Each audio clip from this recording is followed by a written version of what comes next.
Now we're live. Live, There you go. live. What's going on? We here.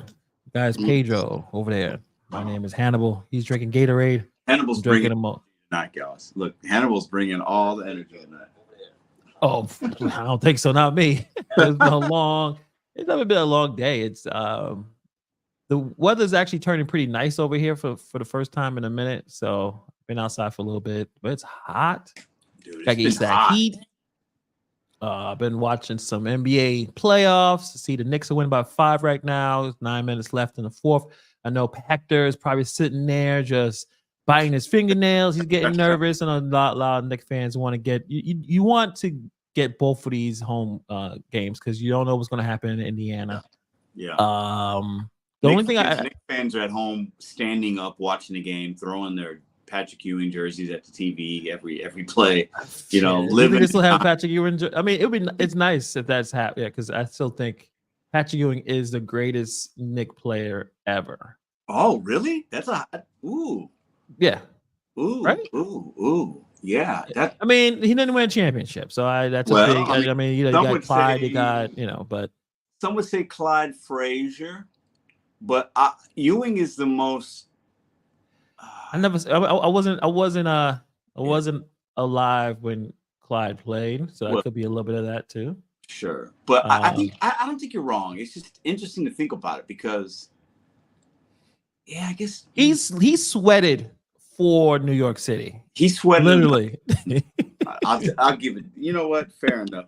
Yeah, I just yeah. If it's not Yeah. Clyde,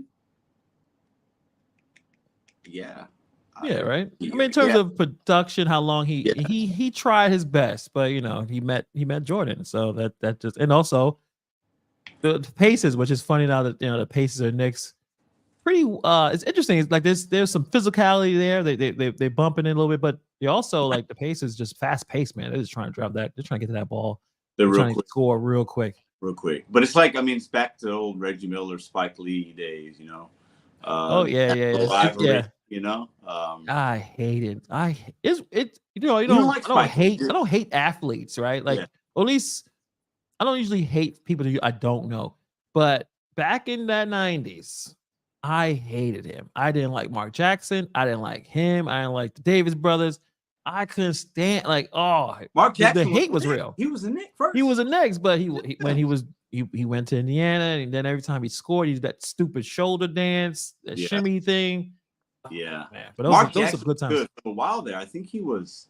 He still is top on an all-time list of assist leaders. I Yeah, think like 4 or 5 for a while. He was 2 or 3 or something, right behind Stockton. that's why it's weird he hasn't been had an opportunity to coach again. Like he had the Warriors before the Warriors kind of took Yeah, off, yeah. and it's something about him that people somewhere in the industry do not like, and I don't know what it is. I don't know if it's just a religious thing, but something about Mark Jackson is like they're not interested in giving him another shot, which is weird because they give everyone a shot. Doc Rivers gets 15 shots.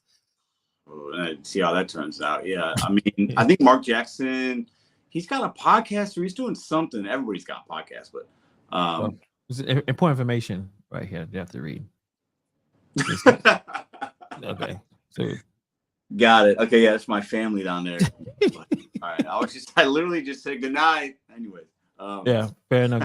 That's yeah, important, right? I think I think Mark Jackson, he's got a podcast like everybody else, but maybe he at this point I think he thinks he maybe deserved one, and he did. Considering he let Thompson and Curry, he was very like welcoming to them as shooting these crazy shots and running the offense in a very different way. And then they had to get Steve Kerr to take him over the hump. Obviously, that paid off very well. But I think Mark Jackson's like, y'all don't want me, I'll just do my own thing. Because you would Yes, think he would have got a shot by now somewhere. I would assume so. I mean, he was the first one that said this is the greatest shooting backcourt ever, Yeah. and he told that people very early on. Yep. So it's interesting that hasn't happened yet. You're right. I think he has a podcast. I think under the I saw something just in the uh, last week where he was he was reviewing something or reacting to something, and it was basketball related. But I'm pretty sure he does. Yeah. yeah. That's what's up. So Joker got another MVP. What's your thoughts? Cool with it? I mean, It's hard to be not cool with it. He had a great year. SGA.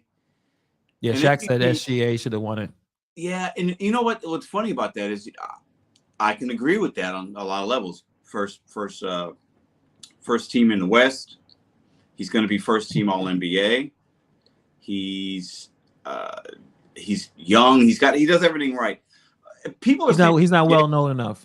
He's not well known enough. He's not. People say SGA, but if you look at Luka Doncic's numbers, first in scoring, first in total points, assists, and threes. Only the first person to ever average 33, 9, and 9. Like, he did a lot of stuff that was, as far as stats goes, that was really good. I think maybe the team wasn't good enough all year. Maybe that's why he didn't get votes. Who knows? But yeah, some people thought Luka should have won it. That's what. Yeah, I mean, if anything, it's close. This year was pretty close. I think when you think of most recent years, this was close. We've had Joker and Embiid kind of close a couple of years ago. Embiid got one last year, which that wasn't too surprising to a lot of people. But Joker's got 3, could have 4. He could have easily won last year over. Yeah, well, so it's crazy, man. It's crazy.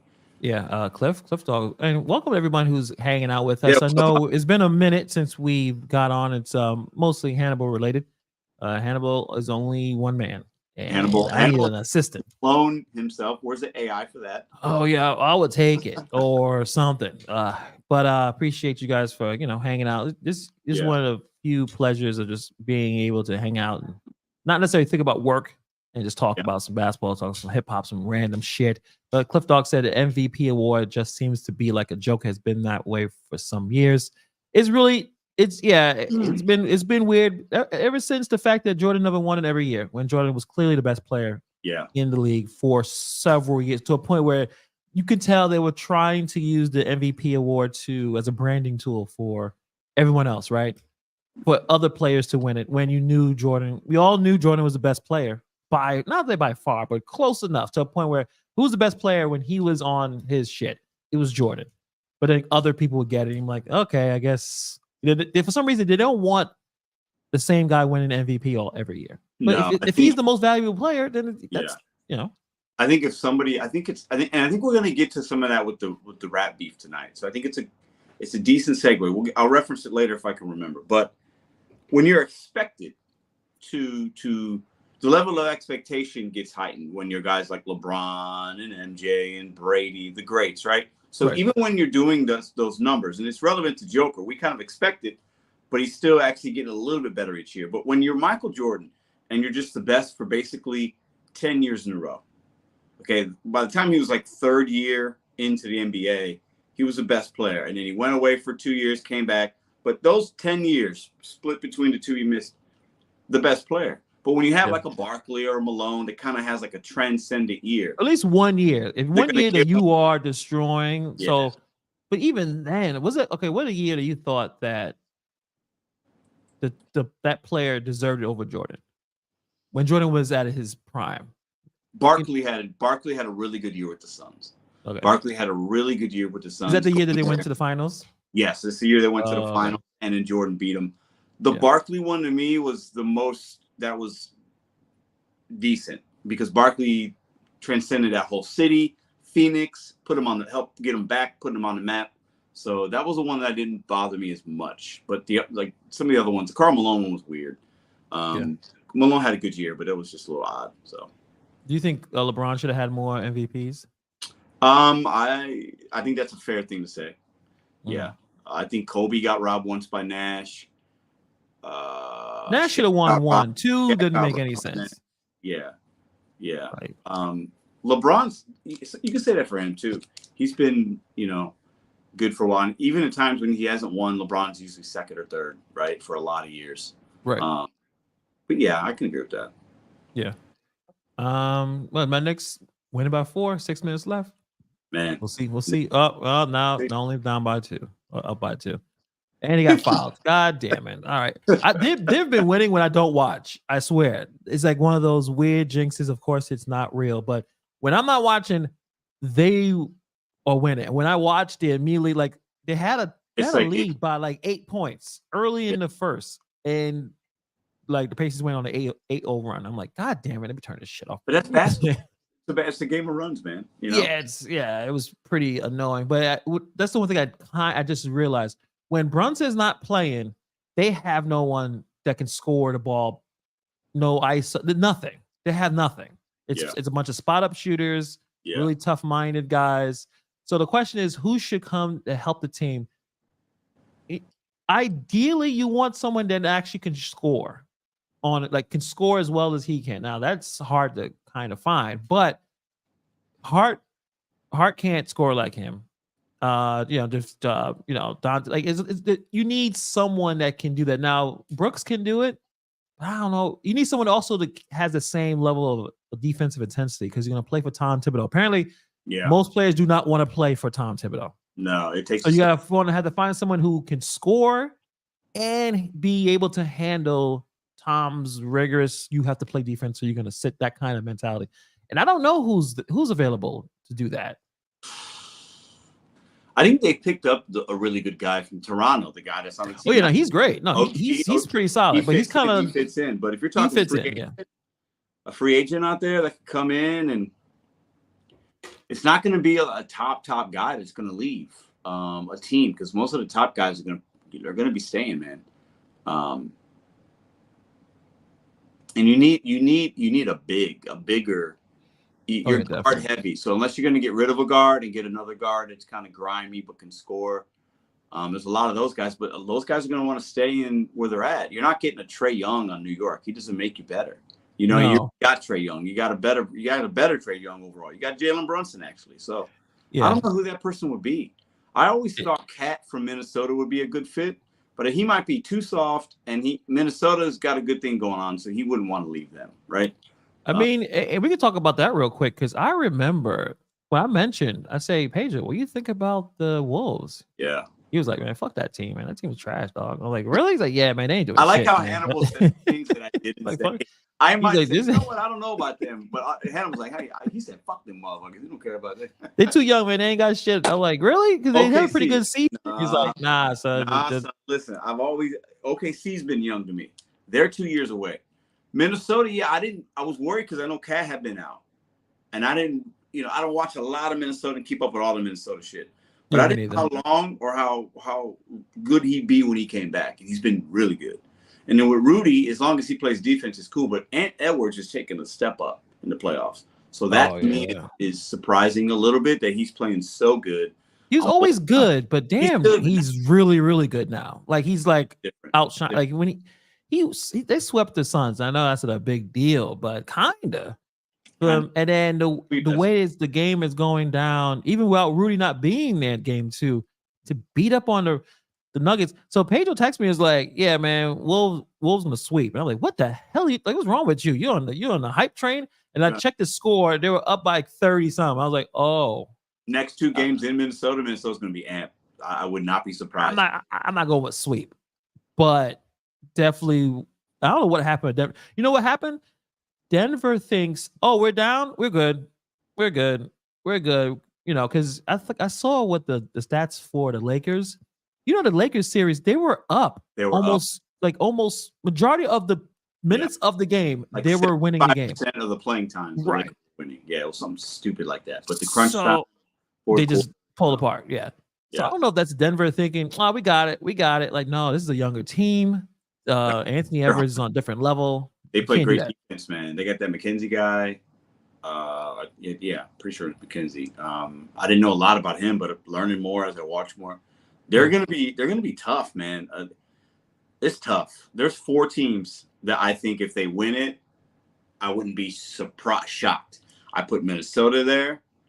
I put Denver there, still even coming back. I put the Celtics and I put your Knicks at 4. Like the Knicks are so hot. If they can stay hot and everybody's healthy, they got enough to win it as well. I think I really do. So we'll see. It'll be interesting. Miriam coming in. What's going on? She says, good evening, everyone. Tom Thibodeau is a great defensive coach. Do you think a defensive or offensive coach wins championships? I definitely think defense in the playoffs is a bigger deal. And Tom Thibodeau won a championship as a defensive coach or assistant coach to the Celtics. I think he was actually on that team with Doc Rivers. And probably one of the reasons why they won because Tom Thibodeau was setting up the defense. So Yeah. Definitely for the playoffs, you need because they don't cause as much fouls. Everyone gets a little nervous. You're playing the same team over and over again, so there's no surprises. Yeah. So I definitely think there's a few teams back in the day that should have won championships, but maybe they didn't play enough defense. Like the Phoenix Suns, right? With Steve Nash, right? They should have won at least one of those championships, and maybe if they play a little bit more defense, yeah, but no defense. Right. So I definitely think defense in the NBA in the playoffs is where it's actually really important. And if you don't play a lot of defense, eventually you will miss shots. Because even right now, watching the Pacers, they've missed some easy shots, but it don't matter. It's about defense. Like, can you recover from that and still able to, do what you think? So I don't know. What do you think, Pedro? No, I think it's you're right. If I'm thinking back, I bet if we look this up, it'd probably be pretty close. Most of the teams that win an NBA championship are at least top 5 in the defensive side of the ball, even recent or back in the day. There are a few exceptions, but that's usually, some guy goes nuts like a Dirk Nowitzki with Dallas in the playoffs and just, but like typically very different, just think of who, the teams that have won, even when the Lakers were winning more recently. Kobe, that was a good defensive team. Chicago Bulls, great defense. San Antonio Spurs, great defense. There was Cleveland Cavalier teams with LeBron, the one team, decent defense, but LeBron, made some plays. Golden State Warriors on this run recently, good defensive team. Celtics back in the day, good defensive team. So, that's how I look at it. The Detroit teams are always good defensively when they were winning. So Houston Rockets with Olajuwon, the 2 that they've won. And those teams that we just mentioned have won the last 30 years collectively, right? So defense wins. Yeah. Yeah. Even the last Lakers championship. They had some good defense. They had good defense. I mean, Frank Vogel was running in, and they had some really good bigs that were really putting a lot of effort to stop some stuff. So, and that's the thing about the Wolves. They got 2 7-footers, and they got Anthony Edwards. That's hard to beat.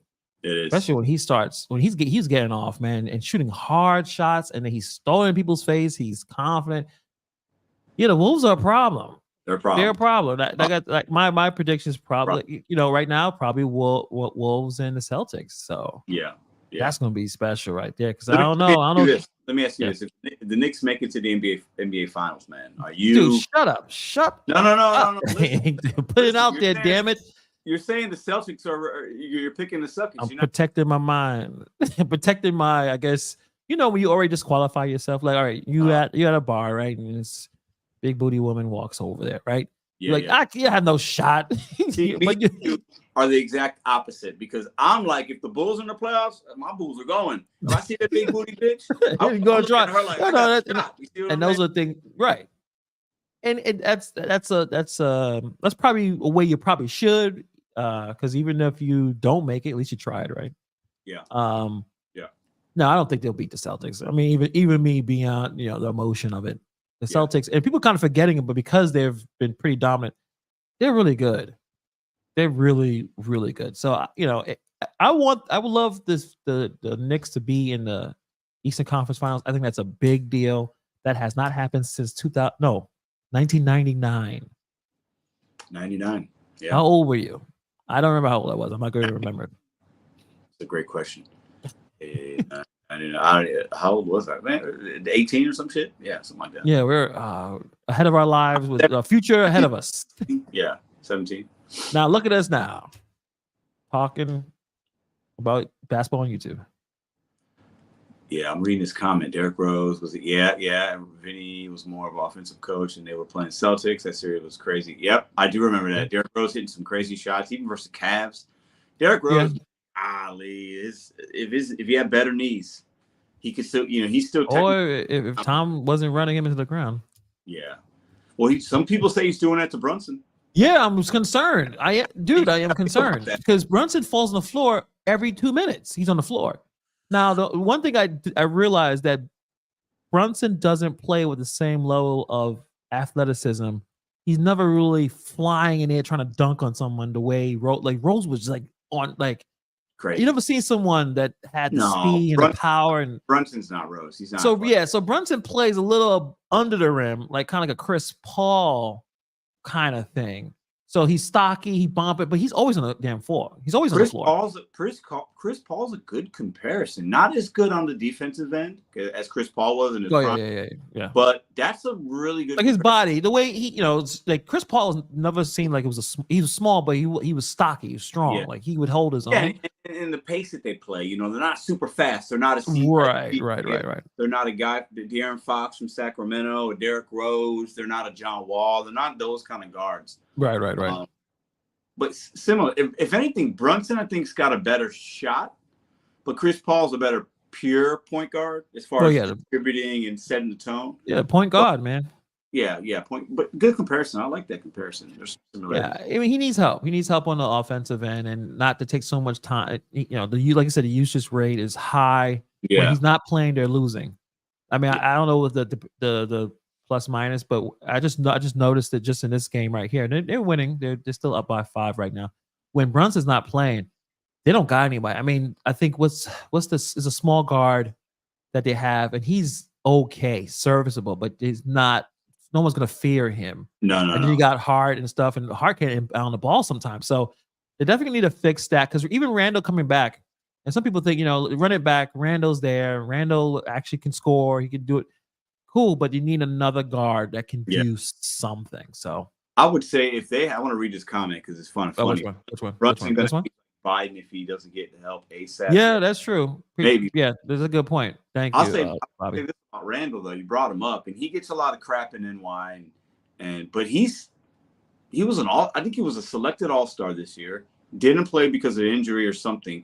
He's been All-Star several times, if I'm not mistaken. That's true. If the Knicks had him right now with OG, they could put both of those guys. They could put Randall at the 5. Then you got a stretch 5, OG at the 4, DiVincenzo, Hart, and Brunson, and then you got a more quality bench coming up. That would be, Randall. That would be tough for the Celtics. That's how they would probably be able to beat them. But it's unfortunate, that he's not going to be able to play. And I don't know how well they were playing when Randall was playing. I think they were actually pretty decent. I think a lot of people have issues with Randall's attitude a little bit. I think he cleaned it up. He cleaned up this year, but last year he was pouty. We don't like pouty. We don't like that pouty shit here. Like just take it. You suck. Just say, man, I suck. That's why I think people love Josh Hart. He's honest. Even Brunson, like, we were terrible. All right, cool. Like, don't get mad at us because we're yelling or booing at you. If you suck, you suck. Just accountability. Yeah. Brunson definitely need help. But I was going to click this one from Nothing But Silicone. When Rose scored at 50 at that, he's playing for the Wolves, right? Yeah, he was playing for Minnesota. I remember that. That was pretty emotional. Yeah. I mean, I know you look at me, Pedro, and you're like, man, Hannibal's the hardest guy I ever known. And that's true. But when I watched that game, not the game, just the highlights, and you check it out on YouTube, you can get emotional. Like, damn, you could tell all the pain and all the shit he had to went through, and still score 50 if he, if everything kind of connects well. It was pretty amazing. Derrick Rose, one of my favorite NBA players to watch ever. Yeah. Overall, when you think about everything, where he's come from, going to Memphis, almost winning a championship, going to Chicago with the youngest MVP ever in NBA history, going up against LeBron in the playoffs, peak LeBron, winning some games, everything that he's done, being traded from Chicago, and that broke his heart. When he got the news, they were filming a docu-series for him. All the stuff he's done with Adidas, taking all his, he's been great with his money. Everything he's done, man. His knee injuries coming back, going on multiple teams. True success story in the NBA. Big Derrick Rose fan. Definitely. So, we got hot takeover here. Joe Monday. TJ McConnell is better than Brunson. I don't know, believe the hype. Troll. Joe Monday's trolling. You lost a bet. You mad at Brunson? What happened? No, Brunson's great. I mean, he takes a lot of shots. He has no choice. He has no choice. If they had, because they're like, well, he scores it. He shoots a lot. No wonder. But what else is gonna? What else is gonna do? There's no one else. No one else can score off the ball. The way he can. You know how NBA is. It's about what you can do off the ball. Yeah, you have your spot up shooters, but they can't put the ball on the floor. Pick and roll, man. Pick and roll. Yeah. Pop corner threes. That's the NBA nowadays. At this point. What else? Anything else? Yeah, Wemby didn't win Defensive Player of the Year. Gobert won it. I can see why people are upset about that, but your team can't be that bad. You just can't have that bad of a team and win the Defensive Hard to Player. give a Defensive Player of the Year at the end of the day with a team when the total team defense was bad and the winning record was that bad. It's difficult to do it. When you look at the stats, though, individually, I mean, they're impressive. So I can. It's tough. Either way, if it would have went either way, it is what it is. Same with the MVP. Either of those three guys win, I'm not really that surprised or that upset at it. You know. And Wemby had the most second place votes. Wemby's the future of the NBA. I mean, it's Wemby, it's Anthony, obviously Edwards, Halliburton, Chet. I think Chet's pretty good. But like at this point, that's the future of the NBA. Wemby, the way they just need to get that team to play better. Big, tall, lanky dudes that can shoot threes. Yeah, I know you love it. It is. I do not, but it is what it is. I'm about to jump in. I'm about to jump in to be a WNBA fan. Gonna check out Caitlin Clark. She's doing her thing. I told you she's gonna be MVP this year. Watch. Remember, I said that she's gonna win MVP. I mean, at this point, rookie, she may bring this lead back to something. It wasn't back. It wasn't back. It was always bad, or no one's watching. It never went anywhere. So. True. And people care about when she's playing. Yeah. And if she could if she keep doing what she's been doing in the, I don't know if I think it's still preseason. It's preseason still. Yeah. Right. Just keep doing that. You're gonna draw up fans, and when someone, no matter who it is launching 3-pointers the way she does, yeah, people are going to watch. I've been watching a few videos on YouTube, and the first comments I keep reading is, "I can't believe I'm watching a WNBA highlight, but here I am. I'm watching it." It is what it is. I mean, some would say it's being force fed, or Cliff Dawes talking about more coverage of the WNBA than ever, or whatever. Oh yeah. But it's now that she's in the league, yeah. But the thing is, like, there's good players in the league. There's a lot of them. Mm-hmm. There's a lot of them now, and the game has gotten better. Okay, more girls are playing. Like, it's just, but there's more stars in the league, right? So we've had some stars before, but now there's a lot of really good stars, and they're popular. Social medias, whatever, so they're all over the place promoting themselves. Some of them look good, some of them don't. But if they look good, that helps. There's what I'm saying? So it is what it is. So I think the WNBA is going to, the aces. Yeah, I think Reese was at the Met Gala. Yeah, she looked pretty good. Yeah. Which I think the Met Gala is what the elites go up there to be weird, dress weird outfits and whatnot. Yeah, my girl showed me a picture of some chick, and she looked like an animal. It's strange, not my thing, but go. They have a themes or something like that, but when they have the regular like outfits, it look fine. Like what's that girl, Tila? The one that sing. Yeah, I saw her. Yeah, she's just pretty good. Tyler, Tyler, big fan of her work. She might be she's got to be up there for most beautiful woman in the world at this point, I would say, right? Yeah, definitely. Yeah. It's not just like she looks natural. Yeah. Nothing processed. Just has a happy demeanor. Just by you listen to the interviews, and she's pretty good. Like, her music is, it's okay. I'm not. How old is she? I'm not bumping it. She's definitely early 20s, probably. Oh, okay, we're good. I thought, okay, let's make sure. Yeah, dude, trust me, we ain't draking it up over here. Nah. Good segue. I put it up on the thing for you. There you go. All right. Well, I would say this. I have a few thoughts about a lot of this stuff. It's it's interesting because. Lots happening. Everyone is excited. It's it's the biggest story out there globally, right? In terms of these two artists going back and forth. And we remember talking about how it was a down year last year with a lot of the releases. And for some reason, like, this kind of took a hold, right? And yes, in my opinion, I think most people's opinion, Kendrick won. It took a while. It took a while.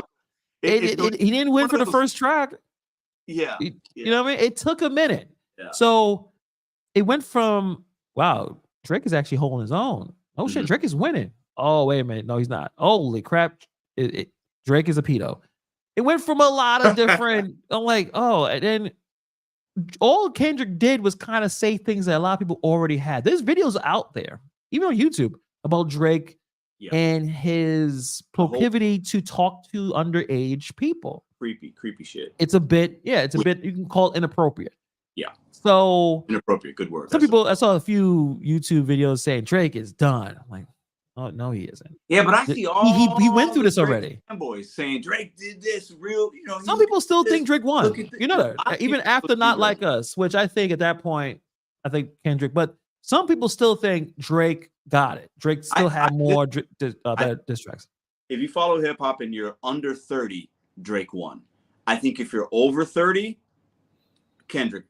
That's where well, hip hop is no, I can't say that. I was gonna say it's geared towards younger people. We grew up with it now, so it isn't necessarily. But you know what I mean? Like younger than Kendrick's, I think, just a little, not that much all the time, but I think there's a little bit of a separation there. It's almost like it's like a fight. It's like a fight, right? It's like taking two good fighters. They're been around for a while. They're not necessarily they're not in their primes, okay? But they're still good fighters, right? They can still knock you out at any given. And you expect the one guy's a little, he's better, he's different, he's more about the culture, he's more just in tune with the people. And the other fighter's just real glitzy and glammy, and he comes out, he's got the song, he's got the nice fancy robe, he's Apollo Creed, right? He's like that. That's Drake, right? But you have it. It's almost like the fight should have ended in the first round or second round, and the glitzy guy stuck around till round 12, almost to the end.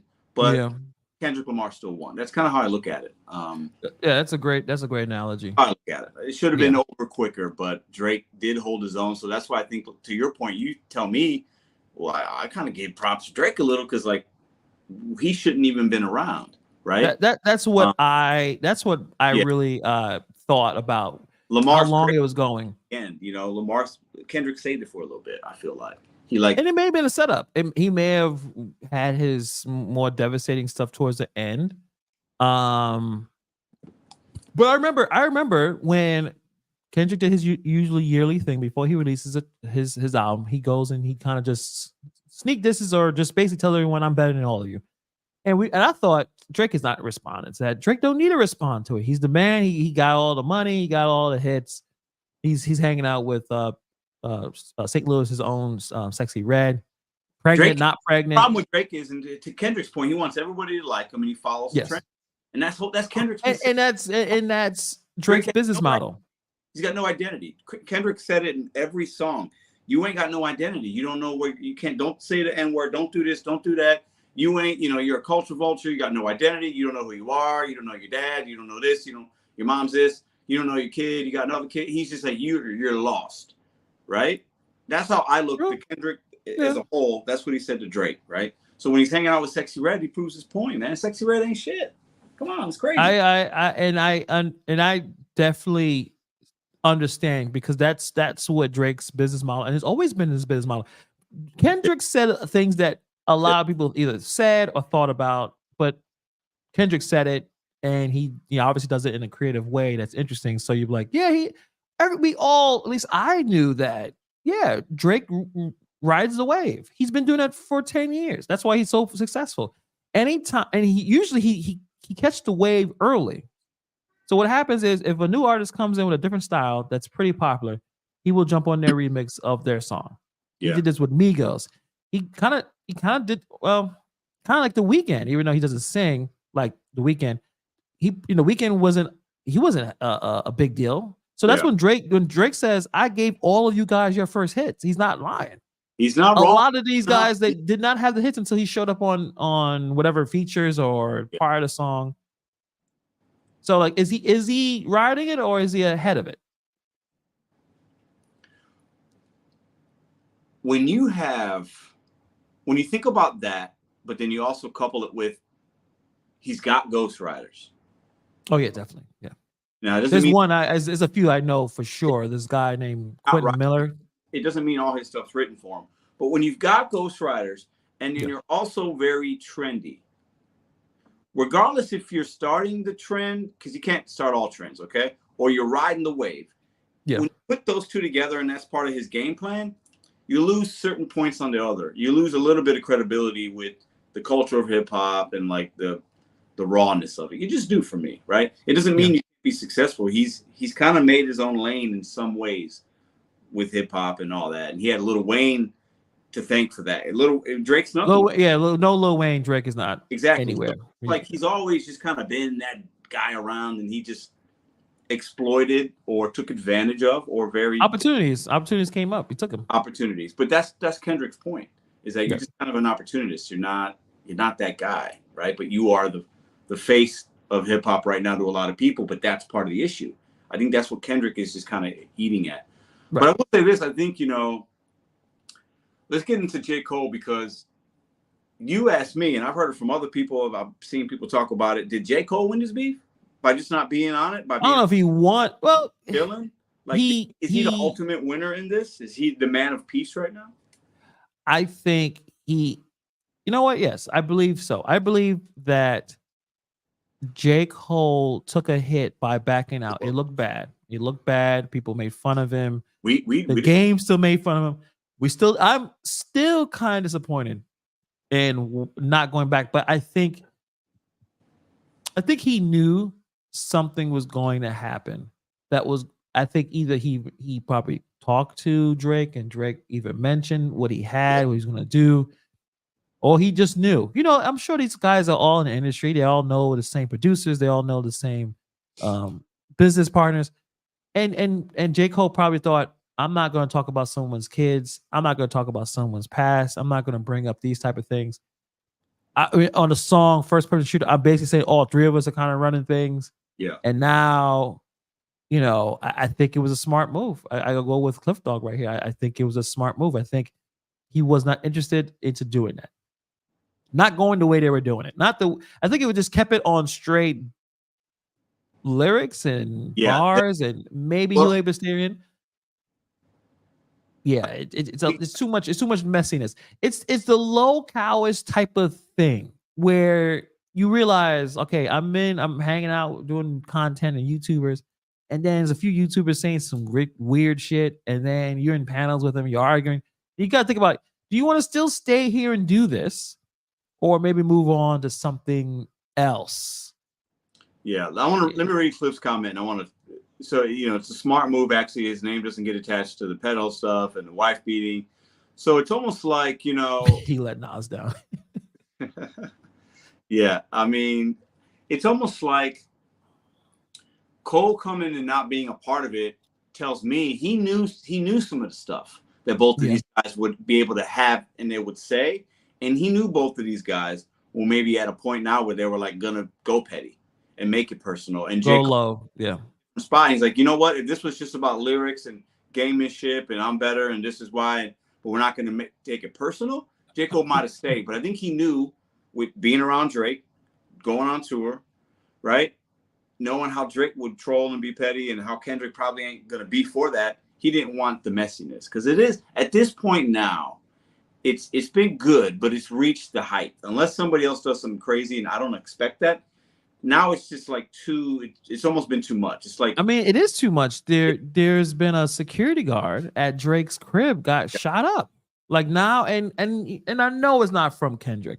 We got too many stupid people that think, oh, I love Drake, and I'm going to shoot up a goddamn mansion. Like I'm gonna go or I think Drake has stores. I didn't even know he had clothing stores. One in London, someone spraying "Not Like Us" on the I guess the that window thing. That "Not Like Us" just broke some kind of iTunes streaming record. Yeah, it's pretty good. I mean, it's good. It's I mean, it's those track that I said, okay, Kendrick won, but I still think it took too long. And I know a lot of people love the new and I think I got whipped up and I got really excited, and I was like, man, new diss track every day. I was take that bad take. Oh, this is not bad take. Well, maybe bad take for you guys. Hot take for me. That's kind of. I don't think that's. I think it was kind of not the greatest run in terms of every day is another track. I love Takeover. I love Ether. It was 3 months apart. Put all of the stupid things you guys got and make one great diss track. Put it up there with No Vaseline. Put it up there with Hit 'Em Up. All right. It's not like us could go up there with them. I mean, it's still recency bias, so I don't want to say that because sometimes you're like, oh yeah, but like we'll wait a while. Yeah. But when you look at the greatest diss tracks, you know, you can't have 5 awesome diss tracks in a week. You can't. I'm with you, but I'm gonna challenge you a little bit. I'm gonna play the other side. What up, Christine? What up, Hector? Go Knicks, right? Did the Knicks win? Yeah, next one. What's the official score? God damn, I'm mixing. But yeah, they did their thing. Cheering it on. That's what's up. Final score. Wait, where's the final score? Hold on a second. God damn it. 130 to 121. 130, 121. High scoring game. This one was more. When I was looking at the fourth quarter, the Knicks was able to actually, because since the half, they were able to kind of stay ahead and keep ahead. It wasn't going back and forth from what I saw. So good win for the Knicks. They need it. Those Knicks fans are going to be happy tonight. A lot of partying in NY. Sealing the first 2 games, I mean, I think you win like 90% of the time. So the Knicks, I mean, they should win this series. So let me get back to the hip hop, the diss stuff. I think obviously with the way things move now, with the social media, everything's so quick, and the YouTube and upload. I mean, it's just it fits right with everything. Perfectly. Nas and Jay-Z couldn't do that. Ice Cube couldn't do that back in the day. Biggie and Tupac, we didn't have the streams and the technology. Oh, so you say they've been forced to work faster. This is what I think. I think guys like Tupac and Biggie would have done some similar shit if they had the opportunity to do it as quick. Think about Pac. He went in the studio and made like 50 songs in 2 days, right? That's true. Think about that guy's mentality, bro. Think about Biggie, a little more laid back, but also very competitive. Well, he's a freestyler. He would have able to come up with something quickly. Nas and Jay-Z, Jay-Z lived in the booth, didn't write anything down. He'd go in and just spit. Yeah. So I think that other guys that we hold in a higher regard, and we say the beefs were better, I think they would have did something similar. I think these guys are just taking advantage of the systems in front and the hunger that hip hop has been such on life support. And we've talked about it here. It's had a bad couple years. Mainstream hip hop has, and like just being relevant. I think these guys just kind of, knew that if I put even just some decent rap beefs, the world's going to go on fire. And they were right. They did that and they played to that. So I give them credit for that. We needed a little pulse. We needed something. And now I think it's going to inspire. I just heard something, I think in the next couple of weeks or something, 4 or 5 albums coming out. Like, Ghostface is dropping something. Nice. There's a few others. Macklemore dropped a song about the Palestine stuff. Like, there's hip hop coming out that's significantly socially and in otherwise. And I think it's good. I think these guys have a little bit of a hand in that because now it's like other people. We got Chris Brown coming out rapping. Had the best diss track probably of this whole thing, was an R&B guy. I agree. It is. Yeah. I'm not even joking. That was the best one. It got straight to the point. It was 2 minutes. It destroyed Quavo. Quavo came out with the response that he had one line. Him being a crackhead Michael Jackson, which I still giggle every time I listen to it. But Chris Brown beat him. And also it wasn't that much of a, I guess, can it be a great diss track when the opponent isn't known to be a great MC? Isn't known to even, like, no one says Quavo dropped this crazy verse. Check it out. Quavo does hooks. He's a good hook guy. Yep. That's about it. But the fact that Chris Brown was so able to just devastate him, it was kind of funny. Let me ask you this. So Drake comes out with another song. I hope he does it. Let's say Friday. He drops something. Then Saturday, Kendrick Lamar. Are you listening? Jesus, you're listening. I know you're listening to it. I'm probably going to listen, but are you really like involved anymore? Like, what? Well, at this point, like I said, it's a fight, right? It's a fight. It's a 12-round fight, and at this point, Kendrick has got him on the ropes. It's pretty. I don't know. At this point, I would say round 10, round 11. What Drake is going to come out with? That at this point, Kendrick dug deep into accusations and. Okay, maybe the child stuff is not real. I'm hearing people say that Drake's can't fed him those things. that there is Right. a girl. So it's like, does Kendrick feel like? I kind of feel like if we're gonna give it the boxing analogy. It's like Kendrick should have knocked this motherfucker out. Easy, very quickly. It should have been like I don't know if Eminem would. Eminem doesn't need, and I'm not saying actually you can put it up there. Eminem wouldn't need 5 diss tracks to take out Drake, in my opinion. In my opinion, I think Eminem would not need that many. He wouldn't. But also that's Eminem's style. He's right. more of the battle rapper. I mean, also Kendrick did some of that stuff too, but that's Eminem's whole like identity. First of all, he does not like Drake. He has sneak diss Drake before, and it's interesting. He did it back in the album called Kamikaze a few years ago, which is like his worst album, probably. Which is not a great album. Yeah, and Drake did not respond to that because there's level. I think you don't mess with Eminem. Some would say you don't mess with Lil Wayne. Like Lil Wayne would probably come out and do some. There's a few guys. But I think a lot of people expected Kendrick. That's a first or second round KO. Instead, it's a TKO. Overall, I think if the judge's scorecard would say TKO, or like a technical, like or just on the scorecard, nobody got knocked out, but it's just going to the points. So I think if anything, it should have been a KO. So that's what I'm saying. If Drake says anything, is Kendrick going to come back? Does it water the beef down if additional songs are made? Well, if Drake comes back and it's ass, you don't respond back. You won. Because usually what happens, like when Ether came out, Jay-Z came back with a song called Super Ugly. I don't remember what the song was about. It was bad. And he admitted he lost. He admitted he lost that. He lost it. Once he put that out, like, that's it.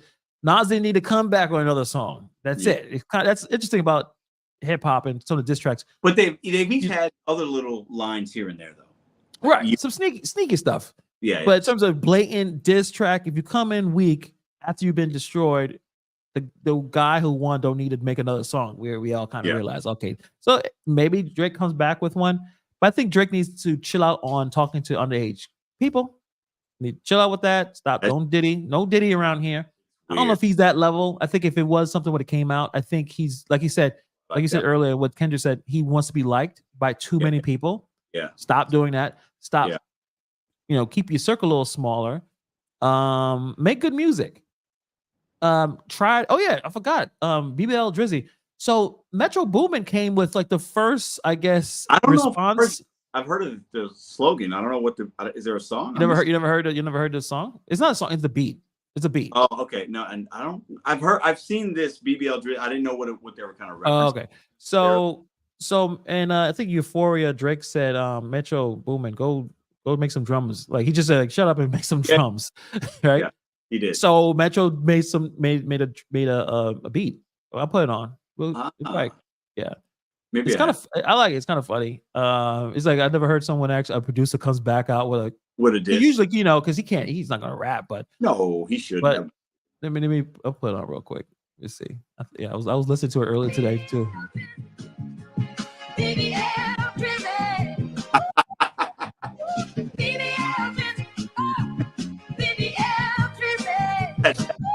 Yeah.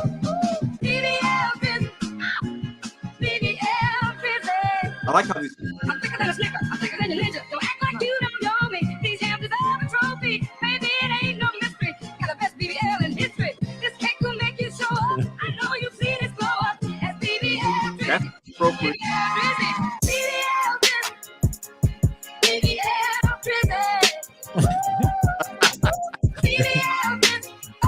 Yeah, and he just repeats itself, but that's a fire ass beat though. That is fire. He can got that soulfulness, got that yay kind of troll beat flow. So did Drake really get surgery to get abs, or are they just? I mean, probably. There was a YouTuber that talked content creator, one of those like make money. He admitted that he got liposuction on his gut to get the abs. Basically, just sucking fat out your gut. What's wrong with that? There's a lot of things wrong with that. Let's bring that up. All right, you know what? Goddamn it! If I had the money, if I had the change, What are you it's like, talking? hey, listen, it's a simple process. You come in, they suck all that meat out of your body, your stomach. Then you have that flat kind of thing, and you got the little muscles. Because we all have abdominals. We all have abs. I actually have a good friend of mine. I'm thinking, okay, maybe we're on a different page here. If you're talking liposuction and then like, I think that's what it is, right? liposuction, there's there's Right. that flab where you can work it. But I'm not against that necessarily for certain reasons. I mean, I would never do something like that, but I get why some would, right? But if you're putting in 6-packs or you're a dude that's giving you like calf implants, a lot of guys, the bodybuilders, they get the calf implant, Right. got the lower, but they want it to match. I've seen this one guy on social media. He's got a big bicep. You've probably seen him around. Yeah, I've seen a few of those. Are weird. That's just, fake pecs guys do. It's weird, man. It's just so odd because those things can be achieved on a different level, but you could just go to the gym and work out. So it's like, it's just so odd. And for Drake to be that vain at this age, but he hasn't said he didn't. Now, the one thing he hasn't denied it. Rick Ross said he had a nose job. I look at the dude's nose; it doesn't look like it's a nose job to me. But again, if we're gonna sit back and say it's okay for women to get the big butts and the lip fillers and the makeup and all these augmentations that I'm saying that's okay. You saying that? Yeah, but we still like it. We're not gonna pretend that we don't. We're not gonna sit there and like I was, Kolaya real quick. Kolaya. What's going on? I'm just saying. We may say we may not like it, but if someone walked around and they looked good, like Nicki Minaj and Cardi B, yeah, they got a lot of work done, but we still look and enjoy. Fair. So then that means the men should be able to get these things. Now you shouldn't get a BBL, which is weird. Like I think Drake responded like, "You made a whole you chefed up a track about my ass or something like that." It's kind of funny. It is funny. I mean, I don't know. We all know Hannibal's stance on steroids and his pro steroids. I'm pro. Yes. Look like we all get it. We all get it, Hannibal. But like I don't know, man. It's weird to have somebody put in some fake 6-pack. That's just odd, man. How is it? I don't know the procedure. Bobby says don't do it. It's feminine. It's more of a feminine move. What is it? Are they just liposuctioning the fat out your gut so your abs show? Because we all have the abdominal muscles. And so you're top ones. Most guys, unless you're real big, you got the top. You can you can feel it. Yeah, I can feel it right now. I'm fat and I can feel it. I can feel the top ones looking pretty good. It's the bottom ones that need to get to work. And yes, you can work out, but that takes time. Visually, we all just saw Hannibal was like this. I wasn't. Shit. Oh damn it! It's not the same. It's not the same. Listen. Neither is mine. Yes, you can work out, and yes, you can diet. Who wants to do that shit? Who wants to work out and diet? Not me. Nobody. Not anyone. Nobody wants to do that. Reverse ab crunches. Ab crunches? Oh, that just sounds like torture. It is. It's not fun. It's not fun. But it doesn't mean you get them. It's just weird. That's what makes Drake weird. That's that light skin action. That's the lights. You can't do that. That's a good point. That's a good point. You know, if you do it or don't tell people, just do it before the winter. Yeah. Winter's done. Summer, you come out. They're like, "Damn, what happened?" And you just lie and say you work out. Man, so listen, Drake is a talented. He got that 1.5. The Tupac. No, he got the 2. He got the 1.5. The 1.5. The pack got small, but Drake is that dude in high school, the light-skinned, good-looking dude with the swag and the nice clothes. He's got the new cars. Parents got money. He's a senior. He's talking to the freshman girls. You know, Drake is that guy, right? And Kendrick's the dude, and J. Cole's the guy that, hey, they're popular, but they got a small circle. They're talented. They're artistic. Maybe they play a little ball. You know, they're just chill, right? And Drake's the motherfucker just running in the halls. He needs everybody to know he's around. He wants everybody to like him. He dates all the freshmen, and he's a senior. That's Drake, and he's weird and he's goofy. But it doesn't. People don't like him because some people like him because they want to be him. He's a very successful artist, and I think I had a good conversation with my cousin about this. Bobby says his abs is real. So, light skinned, and there's people actually still working out and not getting liposuction to get abs. Oh, Bob. We had a conversation about Drake and identity, kind of similar to what you're saying. Like, he doesn't know who he is. Yeah. And that happens a lot with biracial people. It does. And we don't help. Like, society doesn't help, where you must fit into something. So if someone is biracial, they have both races or both sides that may not fully accept you. And they will call you out of, even though you are you have a black mother or a black father, vice versa, and telling you that you're this, right? And you're that. Tiger Woods, you're black. And Tiger Woods, well, I'm not black. And they're like, what do you mean? You just disrespecting your, but he's like, no, my mom's is over there and she's not, you know what I mean? Like, so like, you got that factoring the biracial stuff. Then he's a child star, Drake. Child star, which he wasn't the biggest child star. He wasn't like Macaulay Culkin or anything. But he was on a show. He was pretty successful. It was Degrassi, and I mean, so you got that going. Drake may not know who he is. He's trying to rap. He's trying to sing. He's trying to appeal to. Apparently, he's Jewish now. He's white. He's black. He's trying to fit in trying to get every corner of every industry. You have to lose yourself eventually, because where do you draw the line? Where do you say, this is not me? You know what I mean? So no. I think that's a struggle that to the point where I think why his music hasn't evolved. Because Kendrick and J. Cole and Drake all kind of popped out the same time. Was it 2010-ish area? Everyone else from Kendrick and J. Cole, their music has evolved to a point where, because everyone is in their late 30s. So Drake rapping like he's still 25 doesn't make any sense. So like, I think that's where I think Drake is losing it, and he needs to stop talking to young kids. Like, stop doing that. Grow up a little bit. You got to. I think I need to say this before I forget. Shout out to the backdrop, bro. I just noticed that you just got it all figured out. Oh yeah. I'm still got some work. I'm still some work. Trying to make it look. Still hungry? Make it. Yeah. But I want to get a bigger one, actually, because since the camera's on me and everything is out of focus in the back, it's kind of small. So I'm gonna get a bigger one. I think a bigger one to fill that white space would definitely. Right, absolutely. But I ordered it from Amazon. It was kind of small. It looks good, bro. It looks good. I appreciate it. Yeah. Listen, full-time YouTube is shit, my dog. Like, you gotta fill it out. You're leveling up. I'm still. I got like these canvas mobbing mentality, like. No, you got it. That's all. It works, man. I don't even have the whole light turn off and do like that. Those lights are they're glued to the wall. Yeah, no, I like it though. I like it. It looks good. But listen, you mentioned the identity thing, and I think there's a lot to be said for that with a lot of people. My ex was mixed, and she even mentioned it in conversations that we would have. That she didn't know in high school. It's like, you got these friends, you're still called this. People look at you this way. A lot of people, some people would look at her and be like, oh, she's black. But others would be like, I don't know what you are. You Hispanic? You got curly hair? Like, we need to know for some reason. We need to know to fit you and put you in a category. And that puts certain people of mixed race, from what I understand from talking to them, they don't know where they fit in, because they're being told and asked so many different questions. Right. And then sometimes you feel like you need to lean one way.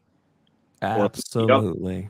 Don't know who you are when you're consistently leaning or fitting to, well, I'm at my mom's house and they're all white, so let me act this way, and I'm at the barbecue with my dad's side and it's completely different, right? Right. So you lose who you are. You don't know and it's difficult. I mean, I think that's, and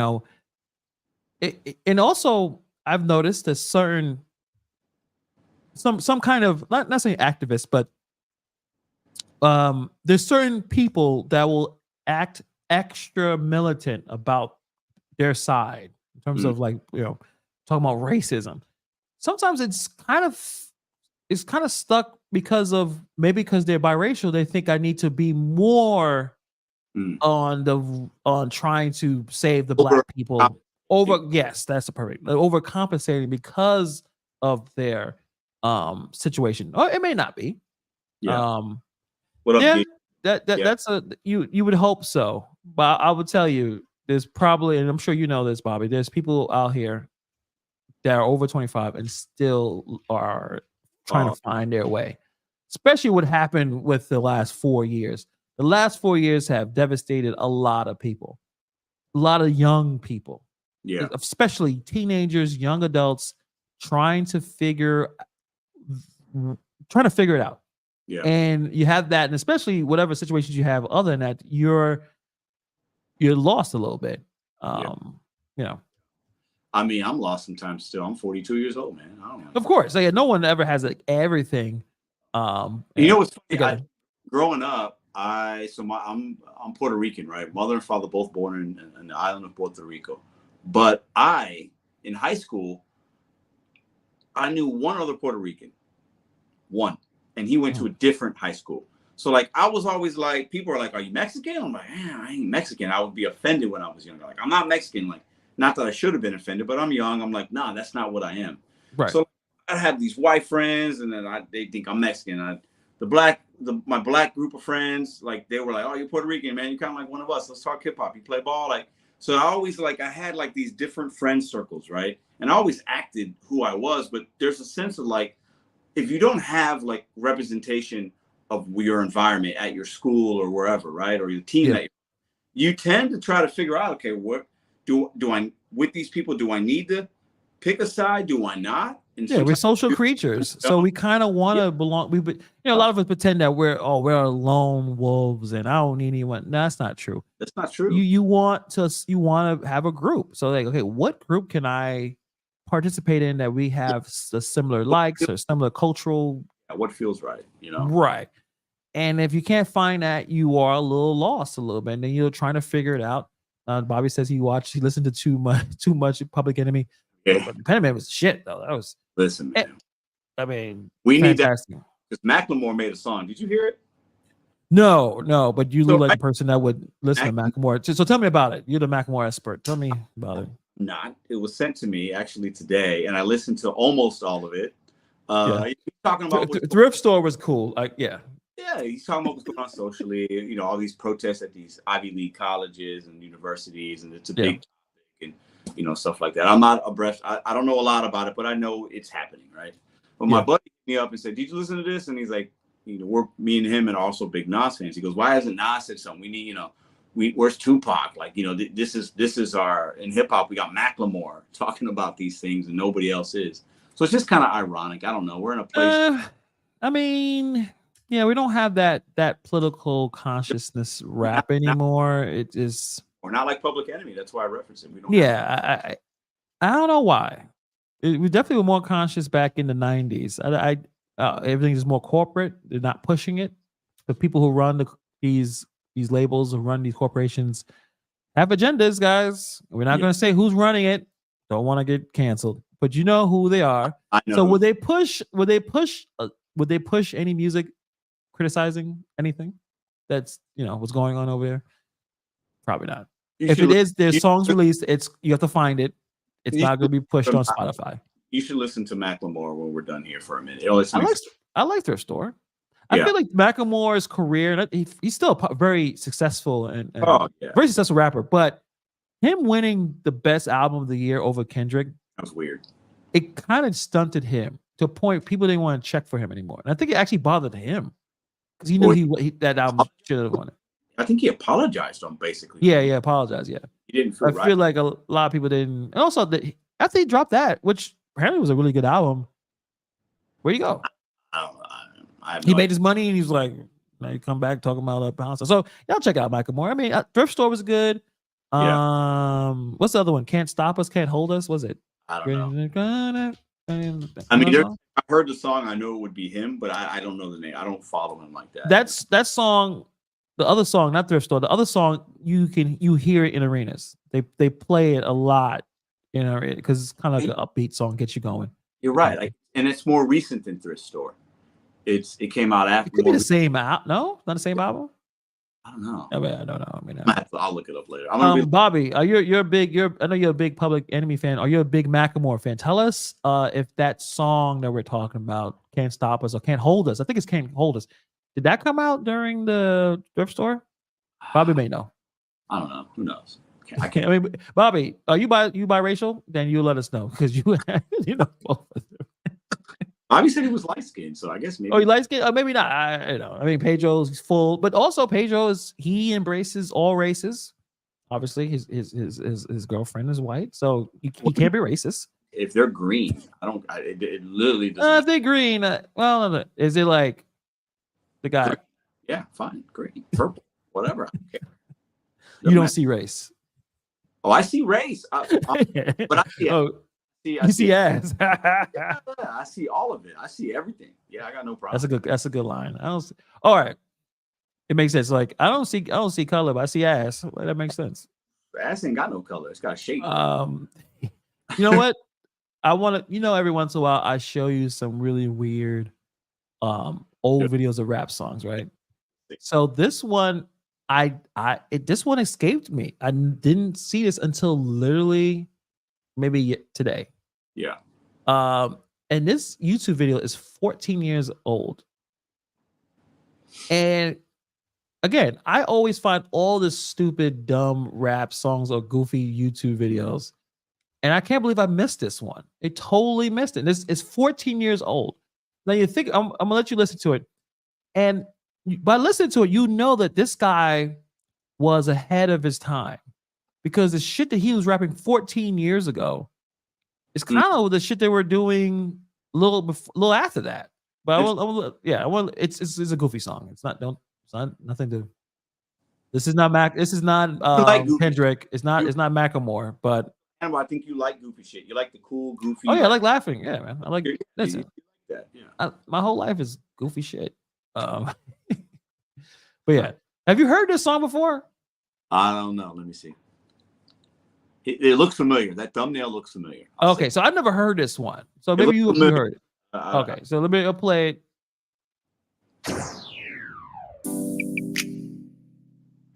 That beat. The R&B's from the middle 90s. Shawty wanna fuck. Shawty likes it rough and she's got a big oily butt. Wow. A big round wet McMuffin. Shawty's got sexual techniques and a big round oily butt. Goosebumps on her booty cheeks. I wanna bust a nut. She's looking good. She's got a lot of class. Big hoop earrings and that big round ass. I crack a stupid joke, but it still makes her giggle. I'm one step closer to seeing that booty jiggle. Seeing that booty bounce up and down and around. Vigorously shaking and making that clapping sound. She's shaking that booty and dripping the sweat. Coconut booty oil makes her big butt wet. She's super bad, so I'm looking for some trouble.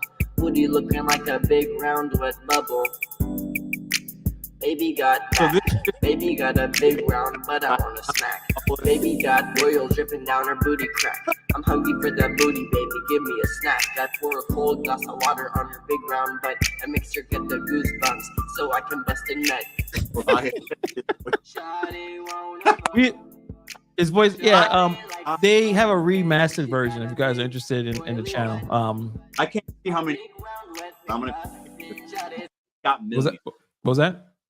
This video has like 20 million views, probably. I'm assuming. 3.3 million. 3.3 million. Wow.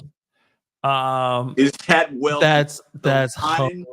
Don't disrespect. Listen. He's a conservative man. He's not gonna make a song about big oily butts. Yeah, I think Welty would make a song about a big oily butt. Maybe send it to him. I think he would. So this is old school YouTube where you just listen to stupid, random, dumb stuff. And I missed this one. Usually I know all of my dumb YouTube songs, but I missed that one. Apparently he still makes music.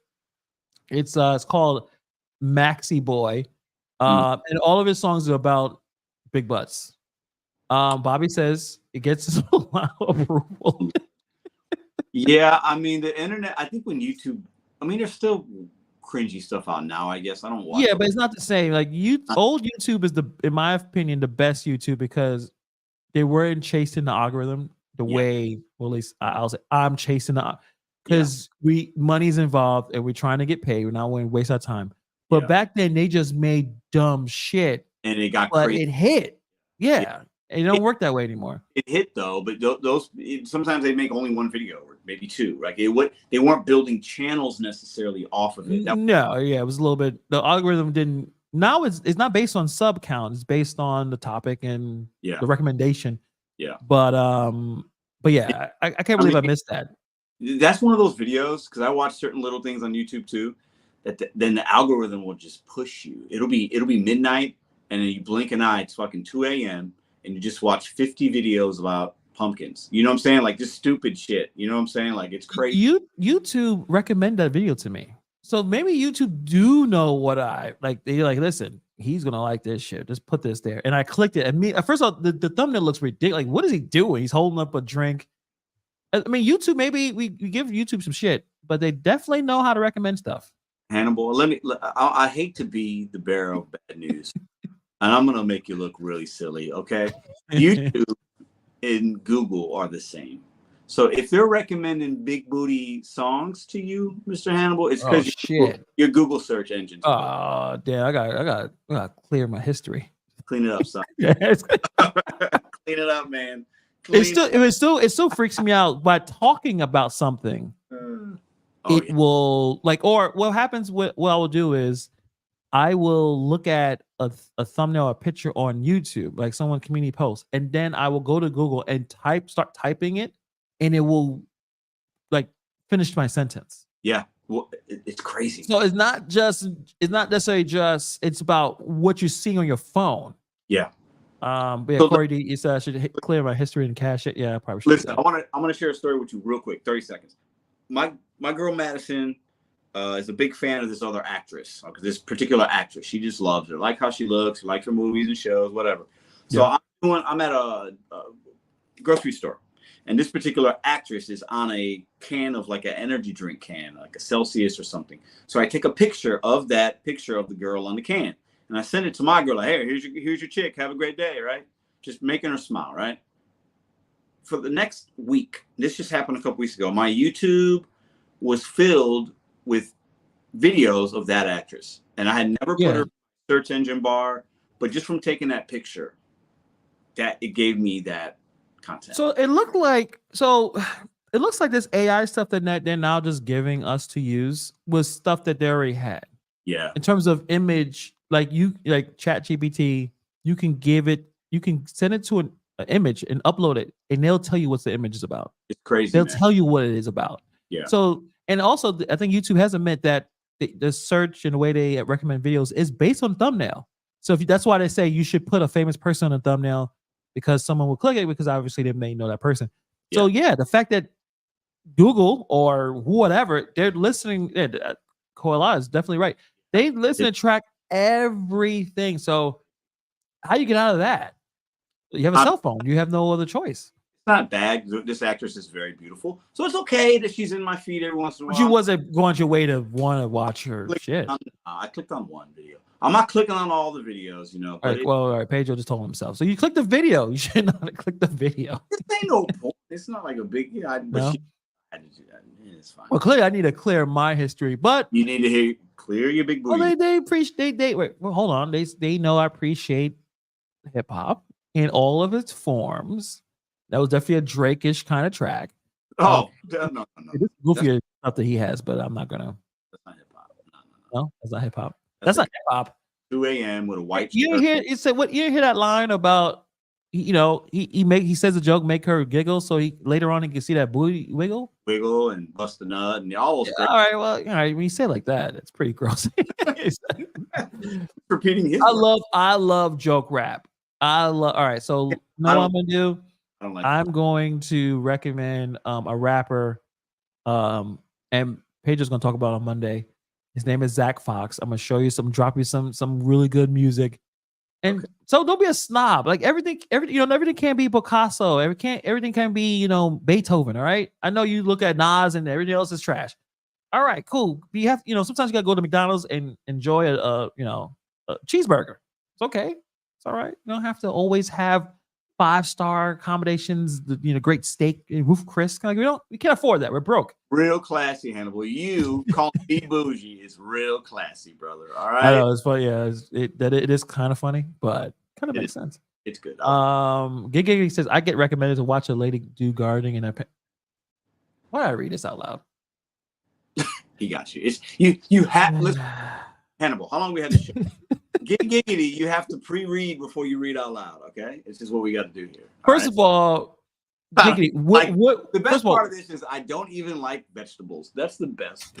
Hold on a second. I don't believe you. What is the video? What are you talking about? What the link? Did you put the link in? I have no idea this is true. What are you talking about? A lady doing gardening in her panties. Where's the link? Yes. Damn it. Hope the car's not listening to this. You know, anyway. Giggity, the best links to go down and the yoga ones on YouTube are just like. Oh yeah, yoga one is I've got in trouble, clicked a few of those and they kept showing it. I realized like you click this one, is ridiculous. Click one on those, and then you get all the Russians in your feed with the none of them speak English. That's a way to hack. You want to hack YouTube, bro? Do those kind of videos. The yoga, and they just doing these ridiculous positions that are not. I don't think it's real yoga. Maybe it is. I don't know. I think sometimes it is. Sometimes they're professional, but if you listen, it's like an ATM. Put an ATM in front of your house. If you're an attractive woman that knows how to do yoga and wants to wear some sheer top with some underwear, do a video. Have a channel. Yeah. A month on YouTube. You will do pretty well. Because men are terrible, and we're gonna watch stuff. I just want to check out. I did watch a hockey game the other day. I think it was the first game between the Rangers and I forgot the other team. I'm sorry, but they won. And I watched it this weekend. Who are they playing? I can't remember, but yeah, they did win. They won the first two. Yeah. And I was like, this is interesting. It was a lot of tension. Obviously playoffs, physical. Didn't understand a lot of the rules a little bit. Some of the stoppages, I was like, what happened? Someone pushing my very physical power play, empty net shit. Like I never played, and I never played because usually what helped me learn football, because you play football outside, no one's following those rules. I learned football by playing Madden, learning all the rules, kind of how it worked. Yeah, I didn't play any NHL video games. I should, because they look like they're fun. No, you learn the rules when you do that. NHL '94 with that's a classic one, yeah. LA Kings and Luke Robitaille and Gretzky. That's the one that's pretty classic, I think. Right. Even I played a little FIFA. Right.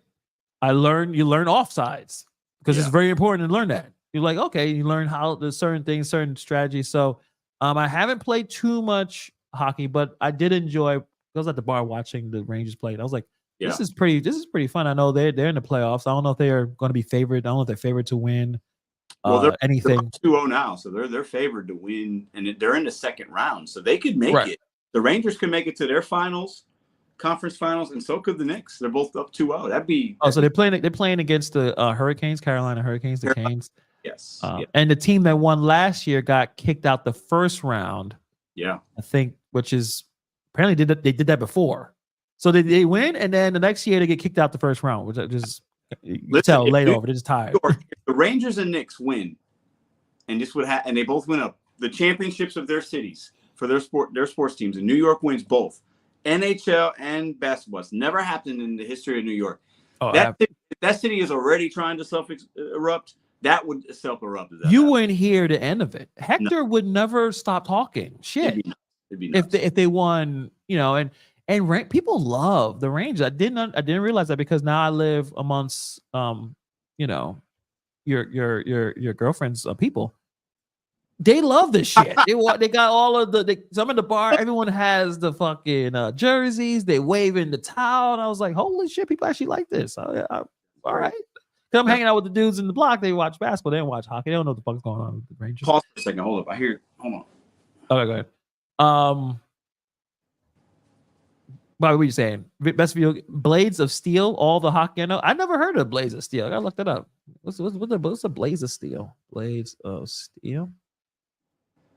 Listen, I'm learning all types of things tonight. Learning about Shawty wanna fuck.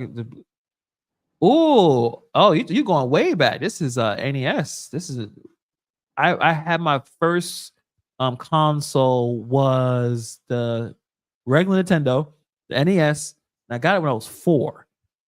But I played obviously, you know, the Duck Hunt with the Mario Kart that had a double game. And then I had the Legend of Zelda. I had the gold cartridge and did not know it was going to be really expensive or really valuable later on in life. I think I had it, lost it, whatever. But I didn't realize later on, I think it costs a couple of grand if you have the gold cartridge of the Legend of Zelda. And my mom brought it. But yeah, Lazy Seal looks pretty classic. So I gotta check out. I'm gonna play a little bit of some hockey. Try to get to familiar with the rules and everything because that did look like a lot of fun. Like they were doing their thing. Yeah, the original Nintendo, the classic. I still have my original NES. I think my mom has it. It's at her house. I doubt it works. I doubt if you plugged it in, it probably doesn't work. But it's kind of like just it's something you just hold it. And I don't care about all the consoles. I have, you know, brought them all. But that original Nintendo that mom brought me, I think it's still at her house. I think if I hit her up and ask if she still has it, she probably still has it. 4 years old. And now I am older. How old am I now? Yeah, you know, almost 40. It's a beautiful thing. But guys, we got the NBA going on. Is there any more games? Is that it? That's it? That's it. Yeah, because that's it. And I thought it'd be like a late game. Who we got games tomorrow or tonight? Yeah. Did Jamal Murray actually get suspended?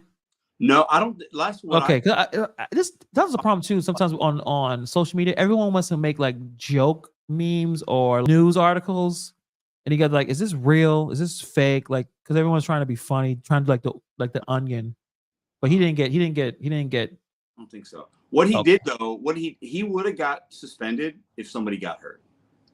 But I think because somebody didn't get hurt, that's why he only got fined.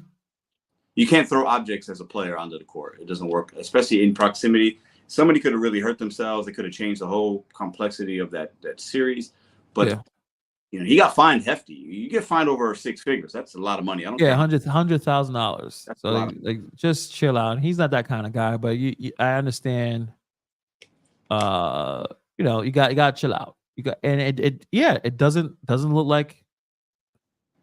You know, it's a lot going on. And they can't act like, okay, we're down and we're good. You're not. You got to keep it going. You're down 2-0. That's sense of urgency.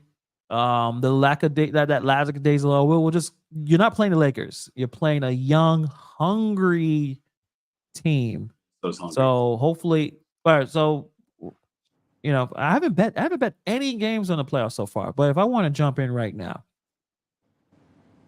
Do you think the Nuggets will win the next game? Straight win. No. You think no? No, but if I would depending on the line, because Minnesota will be favored in that game, but I don't think it's going to be a lot. It's not going to be 7, 8, 9, 10 points, but they will be favored. I would guess they'd be favored by 3 or 4. If that's the case, the best bet would be money line, just to have the Nuggets cover, because if the Nuggets do win, you're good. If they lose, which I think they will, but they lose by 2 or 3, then you still win, right? I think Minnesota is going to be a hard place to play. They're going to be hype. This is one of the biggest games in Minnesota history in the last since KG, since Kevin Garnett took them to the West Finals. So, no. So you think Nuggets will lose? Yes. This game. Yes. Yes, but if you're leaning, depending on the points, especially if it's more than 4 or 5, which I don't think it would be, I would be. Yeah, I'm not going to place that. I'm not telling you to, because I'm not. But is it too close, or you think it's not really too close? I think it's going to be a close game. So, okay. Jody, you have a question? Shoot away before we head out. Whatever question you have. I will look at this later. Giggity, thank you, appreciate that, but we'll watch that later. Yeah. I think for those two, Giggity. We're Wolf of the Wild. Yeah, some of those I've seen a lot of those where a woman is doing like a vlog of nature, but the thumbnail is what grabs you. You're like, why she doesn't have any? Why she doesn't like have a little bit amount of clothes outside in the my middle of car, the forest? I live in my car vlog, and her like, you come on, You know the game. You know the game. I mean, come on, man. I'm like, well, I gotta click it because she may be in trouble. I may. Bro, it's the same way when we make videos, right? And the thumbnails like this or like this. You know, it's just, you know, it's just, that's just the same Yeah, thing. but I don't click those anymore. I click those and see what's going on. Yeah. What up, Melonworth? Saw the PR flag and came here first time. Are you Boricua, Melon? Never seen you here. Welcome to the channel. We talk. Appreciate that. Appreciate we that. talk pop. We talk sports. Hannibal Yeah. schools me on everything else. So we have a good time here. Yeah, I mean, you know, I live in, like, I moved to Bushwick, Brooklyn. Yeah, So subtle dig to my chick Madison, where her people are. Subtle little dig. Now yes, they're white people. You're well, like, there's white people because, you know, gentrifiers, but it was originally Bushwick is heavily like Hispanic, so it's Puerto Ricans, there's Hondurans, there's a little bit of everything over here. So that's why I love it. That's why I'm getting fat, because they got the burrito spot across the street. They got a Honduran restaurant. They got Dominican restaurant, Dominican barbers. Like, it's just, and everyone is super chill, working hard. Small business owners. So like all the street people selling everything. Wait, what do you mean, Bobby? but look at that. Bobby bringing the heat. You said Bobby's fucking with me. Yeah, well, Bobby, he takes out both of us. As long as when we say something silly, he'll give us the goods. It's fine. He's quick with the responses. Yeah. Crazy. What is your definition of a low cal? Is it an overweight woman with big boobs and an attitude? Well, I wouldn't. I don't think it depends on your weight as a low cal. It's really just, first of all, it's a label that other people give it on you. Yeah. You don't need to call yourself that, but people you are creating things that's unironically funny. Like, people are laughing at you, but you're not doing it on purpose. Yeah. People are making fun of you. People find you interesting, but it's you know what it really is. A low cal is when you remember in school, Pedro, where there was this one kid people made fun of, but they made fun of him when that child reacted to being teased. So when the child gets upset and says, "Hey, forget you guys," or whatever, then the entertainment comes because you're able to trigger the person to react. Because I think that's where the low cal, that's the definition of a person is. You're creating content, then you get criticized, then you get really upset about why they're criticizing you, and then you go on this long, speech about why you're criticizing me. I'm not that guy. You're wrong, and I can't stand this. And the problem is with locals, they want so much control, so they want you to stop, but they don't know how to do it, because usually the best way to do it is ignore it. Like, just ignore it. You have to ignore it. Eventually they'll stop, but they can't. They can't ignore it. They have to mention it. They have to talk about it. They have to go on these long crusades about how they're going to stop it, even though they can't stop it, or they don't even know how to stop it. I think that's what it is. Yeah. And secretly, I feel like they like the attention. What would if you did stop talking about them? And then Jody, I think it was a good question. It's like beauty. To me, it's like beauty in the eye of the beholder. It's like asking somebody, "What do you think a good-looking woman is?" I don't know. She looks good to me, right? So when I look at a low-cal, they just are a low-cal for me. It's like you just acting weird. But Hannibal gave you the definition, which I think is right on. But I think that it's very fluid. I might think somebody's a low-cal, and Hannibal might be like, "Nah, I think he's just kind of funny," right? Right. Dude, that's cringy. That's weird. I think if you don't own it, if you own it, then you're not low-cal. You're playing a character. Yeah. The problem is with many of them is they believe that what they're doing is pretty good, and they just don't understand. And they have tons of enemies. They can't keep friends. So a lot of it is stuff. That's what we was going to talk about this, but I thought at the end, well, I'm not a psychiatrist. Many, and all of us need some level of therapy, going through some of our issues. But we have people who are not treated, having access to the internet, right? And they having the attention, but I think it's the wrong kind of attention. I think it's a negative kind of attention. I know that the locales that we talk about here. Yeah, I would say There's more than you think. Yeah. Right? Yeah. Even the ones you think, like, the problem is, and I'm looking at this on the outside, and even though I have participated, there's more locales in this little community than you think. Now, I'm not going to names, but there are many more. Maybe ones that you probably don't think there are. I want to ask you a question.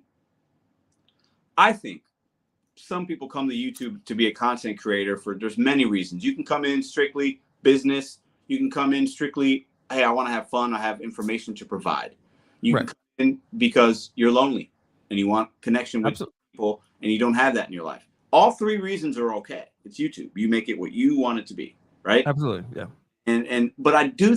My question to you is: do you think people come wanting community, friendship, not to feel alone, and then when they get any kind of attention, whether it's good or bad, they almost can't let go of it, so they have to become something that they don't even want to be, but because they don't have people in their life, this is better than nothing. Do you think that that's a good point? Or this is how they know how to communicate with the world. So a woman that's been around men that are abusive will later in life be with men who are abusive. Yeah. Because that's how they've communicated with the world of being the toxic communication. So with Bobby saying, do child locales grow up to be yeah. I'm sure a lot of these people have experienced being bullied, experienced being taken advantage of, and they don't know how to figure out how to stop it. They not in a healthy way. Reacting to every time someone says something negative will make you a locale. If every time you are upset at what someone is saying, while you, and I'm talking to many of them who will, what they do is this is the process. What happens is they are really aggressive at criticizing people. They'll make videos being very aggressive and dressing them down and telling them what's what. And the moment that someone else does it to them, they can't handle it. They freak out. They get upset. They point out every comment. They make videos dedicated to the one commenter or the one person that makes a video. Then the problem is they get a lot of heat. Then they threaten to quit. And then when they threaten to quit, they got a few people on their side saying, "Don't quit, you're great."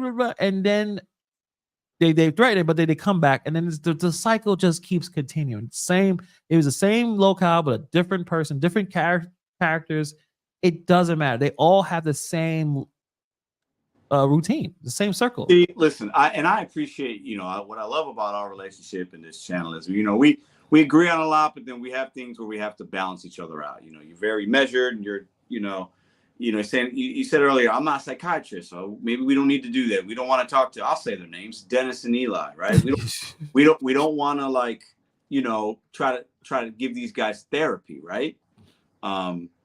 I feel differently at times. Like I don't watch their shit, but if I get pulled in for a minute, or if I hear something, I'm out seeking it out.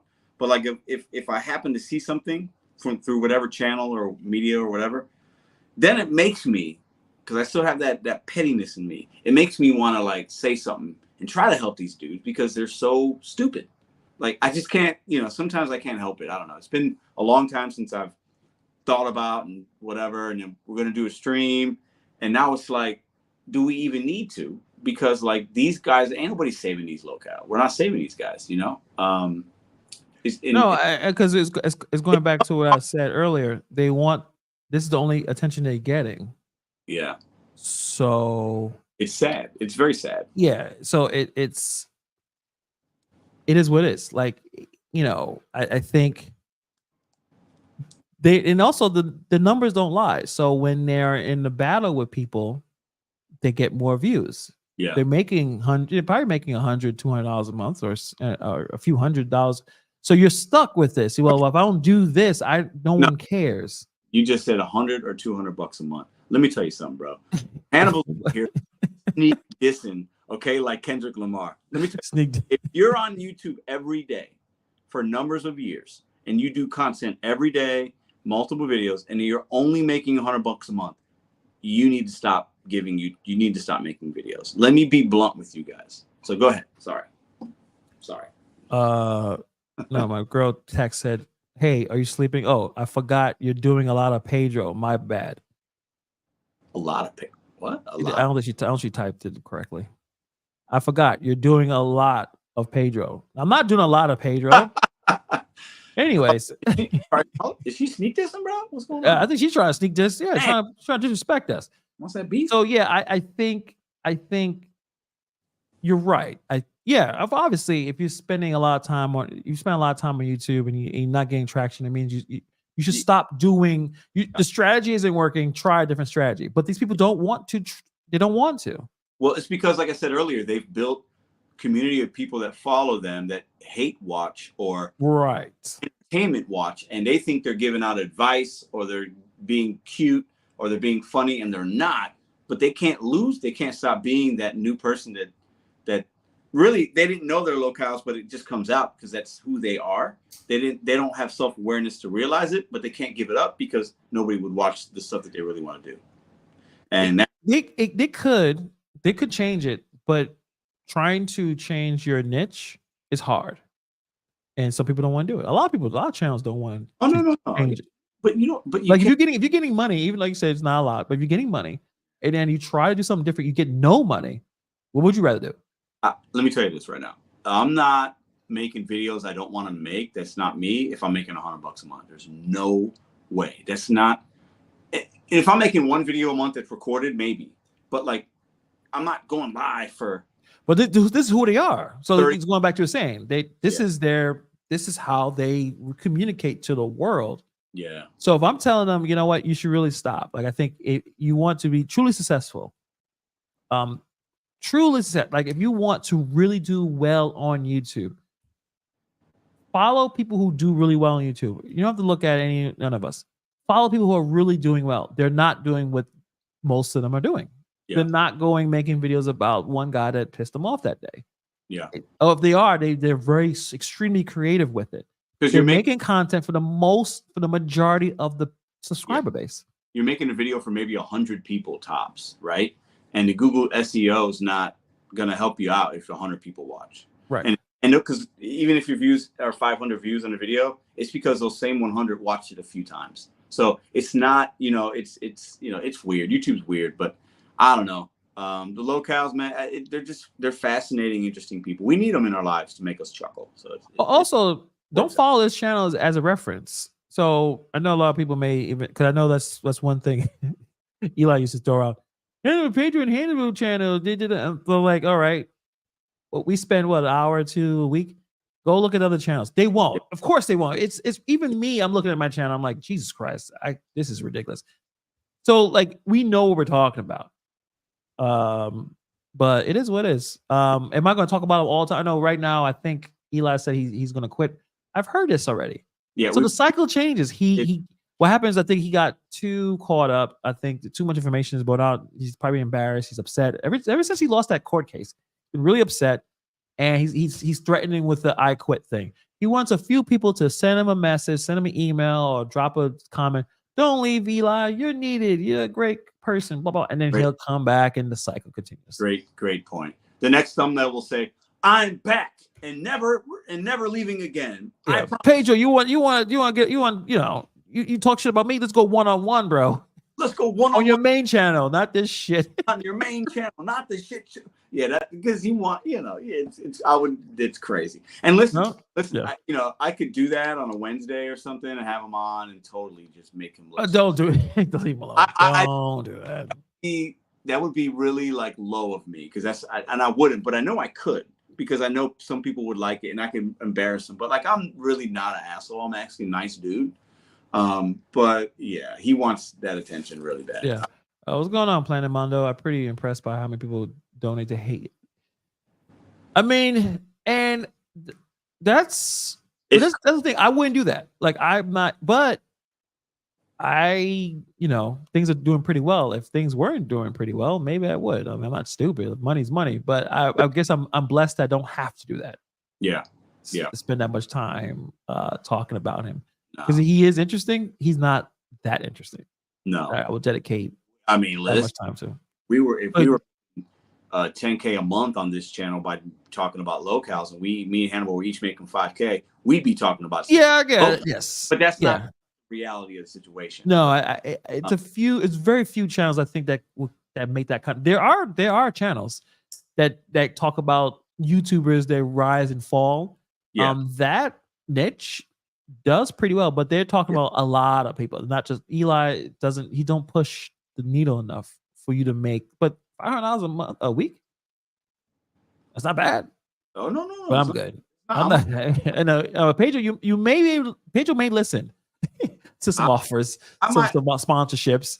I might listen to something, but it doesn't mean we're going to sign any contract. Okay, so yeah, but yeah, appreciate that question.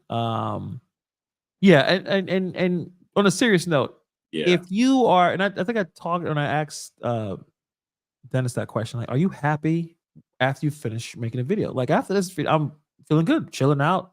Usually have a little bit of energy. It takes a little while to kind of calm down and fall asleep after doing a live stream or doing videos. If you're starting a video and you ending the video, you're upset and you're sad and you feel betrayed and you feel, that's not the feeling you should have. And even if you did have a good amount of people in your chat, are you happy doing what you're doing? If you're not, then you need to find something else to. You need to be honest with yourself. So I've never had any mental issues running a YouTube channel, except frustration. Certain videos don't work, but I never had a panic attack or anxiety or depression. Only the game of trying to make it work. Yeah. But if you have those things, you need to take a break or maybe quit. I don't know. A real stock in your situation, because you're trying to. There's some obviously some underlying issues, and if that's the case, if something as insignificant as YouTube, where people you don't know, like in the grand scheme of things, this is entertainment, it's fun, it's a business for some, but it shouldn't hold your soul. And if it does, it means there's other issues going on. And it's not YouTube related, but you're saying it's YouTube related. That's how I look at that, right? Yeah, that's a good point. You know what I mean? Like YouTube shouldn't, we don't know each other. I know Hannibal, but I don't know y'all in the chat. So even if Mondo says something or Giggity, if he's coming at me in a harsh way, like I shouldn't be that bothered by it, because I don't know these guys. I know them enough to be pleasant with them, but like what Mondo says about me shouldn't make me have a panic attack, because I don't know Mondo. That's how, you know what I mean? Or at least, everyone, I guess, depends on who's commenting. Like if someone's, been commenting for a while and they say, hey, I don't really like that part of the video, or I think you got really upset. You could take that a little bit more of constructive criticism. Yeah, taking that. Yeah, maybe you're right. Compared to the random guy and all of the trolling, you gotta let it go, or get a lawyer. A lot of stuff he's upset about is legit. There's people taking his live stream, the private shit, and broadcasting. Well, get a lawyer or contact YouTube. Instead of just saying, I'm not gonna contact a lawyer, I'm just gonna cry about it for an hour and a half. Like, okay, that doesn't really help anything. That's not anybody. What's funny is people are complaining about, creators complaining about the cat that always comes and meow meow. Oh, it's annoying. I'm annoyed by this cat. Why? But you're feeding the cat milk every day. Yes. Your cat sometimes, that cat doesn't know how to feel about you because you're giving it mixed signals. Whereas if I stop giving it milk, I stop opening my door, after a couple of weeks, I'll never see that cat again. So these content creators are self-inflicting themselves. They're part of their own issue, but they need it because they don't have love somewhere else. So of course, yeah, definitely. It's a void, and you gotta fill that void. And you're supposed to feel it with creating. I think I forgot I read somewhere where during the pandemic, people going to make videos and be more creative, that you feel happier creating. Oh, I think you have to put it in the right spot. You have to create, you know what I mean? You have to be in the right location, I think. Yeah. Or at least you have to be creating the right thing. But I don't know, man. Who knows? I don't know. Who knows? I'm just making it up as we go. So. We just trying to figure it out as we go. Before you leave, so Carla, it was an autocorrect. She said live, right? It's doing a live, you idiot. Okay, fair enough. I love how a lot of her sentences, at least when you talk about her, she's always either calling you an idiot or stupid. Yeah, she's like, oh, she been nice. She's like, my love. I said you idiot. I said alive. I was like, oh, okay. Wait, I didn't know. I'll type in okay. Don't you love it when like your girl like texts like this long text thread? It's paragraphs. It's and I just say okay. And they love that, don't they?